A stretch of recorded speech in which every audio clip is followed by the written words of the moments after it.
किया किसने, नामजद कौन हुआ, इस पे ध्यान आपका है। और नीचे कर लीजिए। समाजवादी पार्टी की सरकार में जो सपा की सरकार थी उसे गुंडों की सरकार कहते थे, उसी की सरकार में पैदा हुए ये अपराधी अपराध कर रहे हैं। बीते रविवार को संत कबीर नगर में एक नेता की हत्या से हड़कंप मच गया था।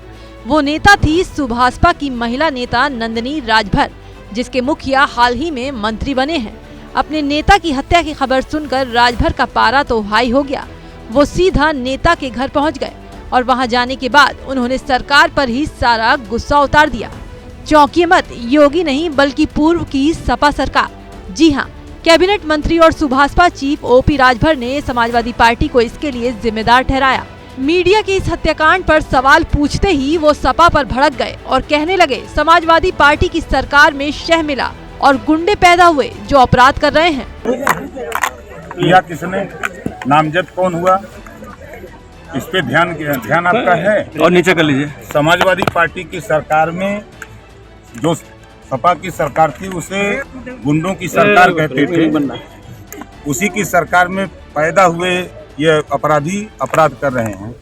मैं फिर कह रहा हूँ, समाजवादी पार्टी की सरकार में सह मिला और गुंडे पैदा हुए, अपराध करने लगे, जिससे पूरे प्रदेश में हाहाकार मचा हुआ था। वहीं कानून व्यवस्था फेल होने के सवाल पर राजभर ने कहा, योगी सरकार में कानून व्यवस्था कायम है, जनता को सरकार पर पूरा भरोसा है, ना कहीं कोई दंगे हो रहे हैं और ना ही कर्फ्यू लग रहा है। लाइन ऑर्डर अगर फेल होता तो अपराधी चारों, अभी FIR हुआ, चारों अपराधी जेल में गए, एक की पुलिस तफ्तीश कर रही है, जल्द ही वो भी जेल में जाए। जो वर्तमान सरकार माननीय योगी आदित्यनाथ जी की सरकार है, वो कानून का राज कायम करने के लिए पूरी ताकत लगाए। जनता को राहत है और जनता विश्वास कर रही है, क्योंकि पूरे देश में कहीं दंगे नहीं हो रहे हैं, कहीं कर्फ्यू नहीं हो लगे हैं।